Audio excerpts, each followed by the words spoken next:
নমস্কার বন্ধুরা, শিউলি রান্নাঘরে সকলকে স্বাগত। বলুন তো এগুলো কি মাছ? এগুলো খয়রা মাছ। এর উপকরণ হিসেবে লাগবে সাদা সর্ষে, কালো সর্ষে, সাদা তিল এবং 6টি কাঁচা লঙ্কা 2 চামচ করে শিলে বেটে নিলাম। আপনারা চাইলে মিক্সিতে পেস্ট করে নিতে পারেন। এই মাছ গরম ভাতে মুচমুচে করে ভাজা খেতেও খুব ভালো লাগে। আজ আমি ভাপা করে দেখাবো। আমার প্রায় মশলা বাটা হয়ে গেছে। মশলা শিল থেকে তুলে নিলাম। তারপর মাছগুলোকে পরিমাণ মতো নুন হলুদ মাখিয়ে নেব। এই খয়রা মাছ ভাপা খেতে গরম ভাতে দারুণ লাগে। এরপর মাছগুলোর মধ্যে আমি 2 চামচ সরষের তেল মাখিয়ে নেব। তারপর একটি টিফিন বক্স নেব। টিফিন বক্সের মধ্যে মাছগুলি সুন্দরভাবে সাজিয়ে নেব। সাজিয়ে নেওয়ার পর আমি যে মশলাটা বেটে রেখেছিলাম তার মধ্যে আমি পরিমাণ মতো নুন দেব, হলুদ গুঁড়ো এবং লঙ্কা গুঁড়ো, কাঁচা সর্ষের তেল দিয়ে নেব।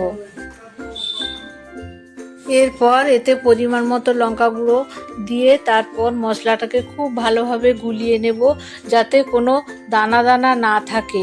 মশলাটা খুব ভালোভাবে গুলিয়ে নেব। দেখুন, এটা থেকে একটা সুন্দর গন্ধ বেরোচ্ছে। এই মশলাটা আমি পাত্রের মধ্যে যে মাছগুলো রেখেছি সেই সঙ্গে মিশিয়ে নেব। তারপর 6টা কাঁচা লঙ্কা এবং টমেটো, কুচিয়ে রাখা টমেটোগুলো সুন্দরভাবে সাজিয়ে নেব। তারপর আমি কাঁচা সর্ষের তেল এর মধ্যে দিয়ে নেব। তেল দিয়ে নিলাম মাছের মধ্যে। তারপর মাছের থেকে দেখি একটা সুন্দর গন্ধ বেরোচ্ছে। এই মাছ কিন্তু আগে বাজারে প্রচুর পরিমাণে পাওয়া যেত, এখন মাঝে মাঝে পাওয়া যায়, তখনই নিয়ে আসে। কৌটোর মুখ ভালোভাবে বন্ধ করে নিলাম। গ্যাস অন করে কড়ার মধ্যে আধ মগ মতো জল দিয়ে তার উপর একটি স্ট্যান্ড বসিয়ে আমি বক্সটা বসিয়ে দিলাম। এই মাছ ভাপা হতে বেশিক্ষণ কিন্তু সময়ই লাগে না, মাত্র 20 মিনিটের মধ্যে আমার রান্না রেডি হয়ে যাবে। রান্না রেডি হয়ে গেছে। আমি কৌটোটা গ্যাস থেকে নামিয়ে নিলাম। এখানে রান্না আমার রেডি হয়ে গেছে।